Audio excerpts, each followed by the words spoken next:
Hello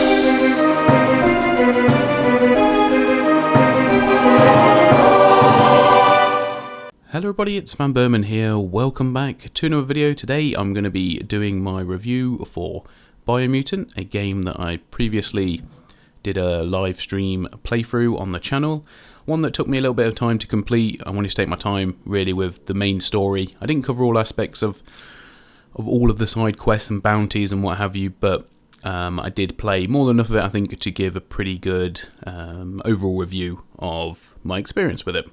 So I'll try and keep it relatively spoiler free. I won't mention any of the stuff, or not too much of the stuff in the main story anyway. We'll have a little bit of a touch on the story, but only sort of like the base level stuff, because I'm quite conscious that I don't particularly want to give away too much, especially if it's something that you're looking to play yourselves. So Biomutant is something that it's a game that I have been looking forward to for a good few years. I think it was announced quite a while ago initially, and something that I've kept on my Steam wishlist for ages. So to see it actually finally coming out this May was a welcome sight, I think. I was sort of in the market for definitely getting into something else. And, you know, for a game like that, which sort of, it has a lot of really good elements to it, in terms of, you know, it's taken stuff from open world games. Luckily, not too many Ubisoft games, so that's always a positive. But it's, really sort of, I think it really captures like the action-adventure type of game that we thought it would be. So I'm not sure what the race of animals are, but effectively you're like a half cat, half raccoon animal. I don't know if that's 100% correct. And you can choose different classes, or you can have a class, so I should say, for your main character. The customization options are fairly good. There's a lot of focus on fur detail, which for some of you might be a big positive, but there was more than enough there for me to be satisfied with it. I think that the different classes and stuff were quite nice at the start to give you a bit of variation. There's some simple challenges, and well, they get a little bit harder as you go on, but yeah, very simple challenges for you to complete, little puzzles which allow you to gain unlockables and form part of an overall side quest as well. And the premise is that you're sort of stepping out into a world that has been corrupted by the it's sort of insinuated that it's humans, but we don't really know. Maybe that's part of a side mission type of thing. Who ran the Toxinol company, and that's why there's all these. Everything has become everything has suffered some form of radiation, and it's all mutated. So that's the sort of world that you're coming into. It's a bit of a dire place, I suppose, but there's lots of... you definitely get the feeling that you make an impact on the world. One of the first things that you'll come across is what I've dubbed being the tribe wars. And you can pick a side and choose some binary options between light and dark, which lead to some interactions between your like angel and devil counterpart, I guess, within your own psyche. Which is quite good because your character is mute, so having those internal discussions and having your sort of effect on the world really be your like character's personality, I guess, is probably the best way they could have done it. And that sort of it's done okay. I mean, yeah, I don't know. I always think that you have to pick, don't you, whether you give your characters voices or not, and they all speak this sort of like Simlish, even though it's not called Simlish language, and then it's translated through the narrator into English for you to understand, which once again is a little bit of a bizarre concept, doesn't quite fit in with the world itself, but I understand why they've done it, and I won't knock them for it. But it, you know, there is a lot of narrator interaction as well, which is probably one of the things that I would have given them a bit of a marked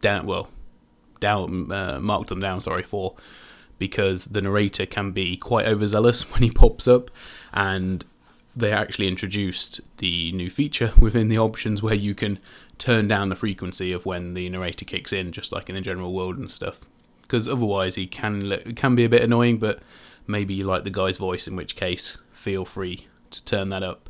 The combat is fairly satisfying. I'd say it's quite basic in a way. I think once you've played 10 to 15 hours of it, you've very much got it down. You pretty much got most of the skills. You're just waiting for some of the more really high tier stuff. but nothing feels as though it's like massively overpowered, I guess. I was quite fortunate in a way in my playthrough that I found some very sort of high damage, or very high damage gun, or ranged weapon I should say, but mine was a gun, early on, which was good because it allowed me to do a lot of damage and allowed me to really focus on having a more ranged focused character. But also bad in the other sense because a lot of the bits I really like from Biomutant are the customization options. At one point, I don't know if this is a spoiler, it's part of a side quest, but effectively what you get at the end is a big radioactive carrot that you can whack people with. But because it does extra radiation damage, it's actually a really powerful weapon, and finding stuff like that is really great, and then being able to modify it or take parts from that and make your own melee weapons, ranged weapons, I really enjoyed, actually. You also get to upgrade like a basic skills like charisma, vitality, agility, that sort of thing every level, which is fine. You know, it's all pretty standard fare, but it's good that you get the option to tailor how your character performs. And you know, while there's basic styles, you know, you do have to use a ranged weapon. It's not negotiable, I don't think. I think you would probably struggle if you didn't, because you need to have both melee and ranged in order to be able to effectively take down enemies. The variety of enemies is okay. I don't think they were too adventurous in the types of enemies that you fight. Obviously, simmer, raccoon, cat people to yourselves, and then different sort of mutations on that. I think there's even like a half dragon, half sloth thing that wears pajamas. Yeah, I don't know, it's weird, but you know, they tried to spice things up a little bit in that way without sort of going too far out.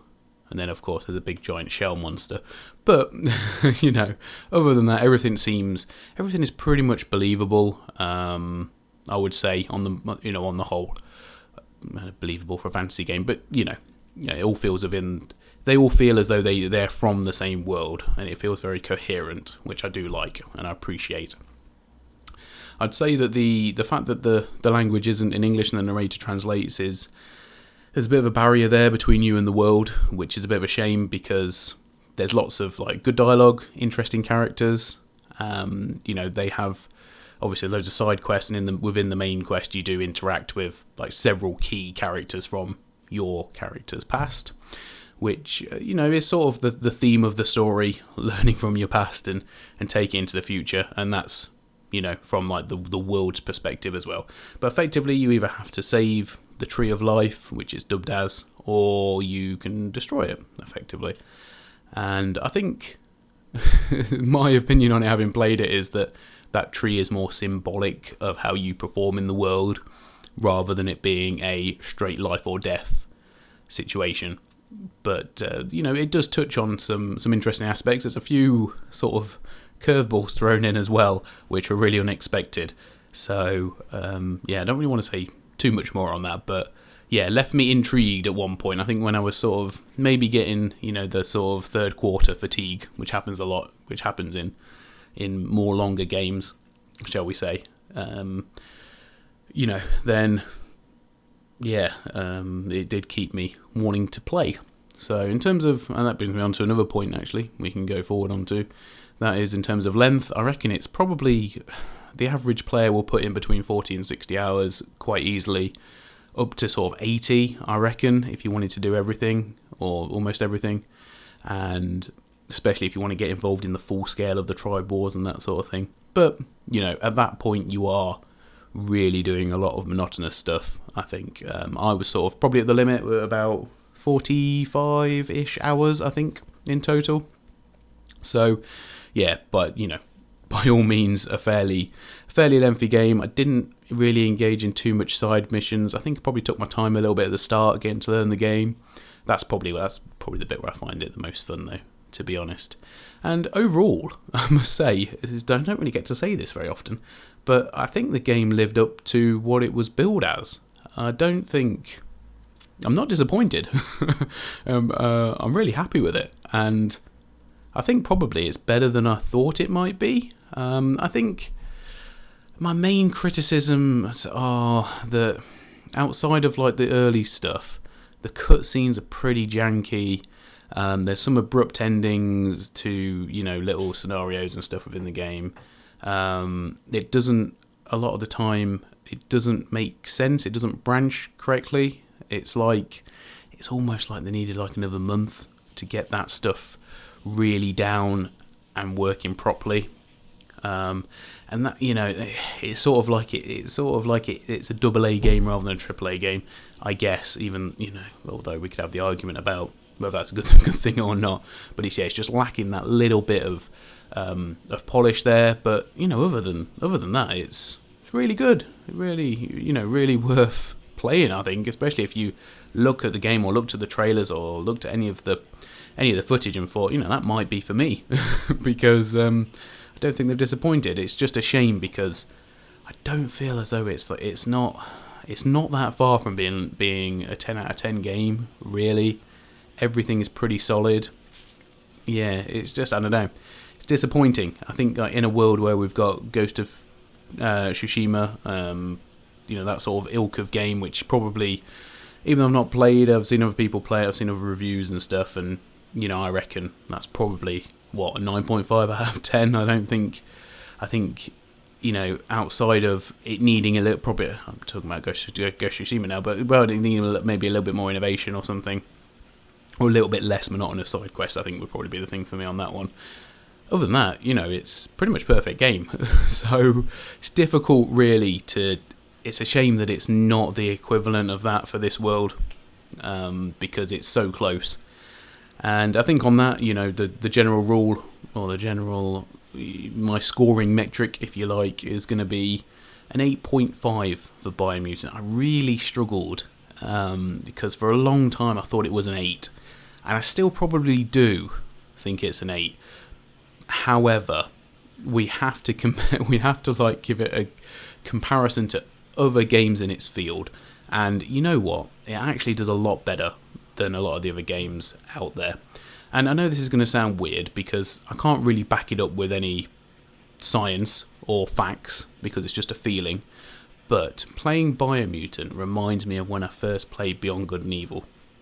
I can't tell you why, but that's the same sort of feeling that I get. And, you know, I think it's worth an extra half a point for that, for sure. Anyway, guys, I hope you enjoyed this video and a look back through some of the highlights from my stream. I am using a different microphone today. This is my backup one. I wanted to give it a test. It's a Samsung Meteor microphone, if you want to know. And usually I use the Rode Podcaster, which is very good. But this one is just a USB mic, and I picked it up quite cheap. So I figured we need to give it a proper good test run, and this seemed like a good opportunity to do so. So thank you very much. Thanks for, in particular, Dave, for being there on the Biomutant playthrough. I thoroughly enjoyed your contribution, and I think, you know, most of the people watching seem to agree it's a pretty good game, and it was intriguing at least, if nothing else. So I'll leave it there. Thanks for watching, everybody. Do tune in for more videos like this, because I'm more than happy to do reviews, especially after I've, you know, maybe completed a game that's been going on for a while. Although I appreciate the audience for this sort of thing is particularly niche, because 3 months after a game's come out, people are not really that bothered about reviews anymore, which is understandable. Alright guys, thanks for watching. I'll see you next time. Bye for now.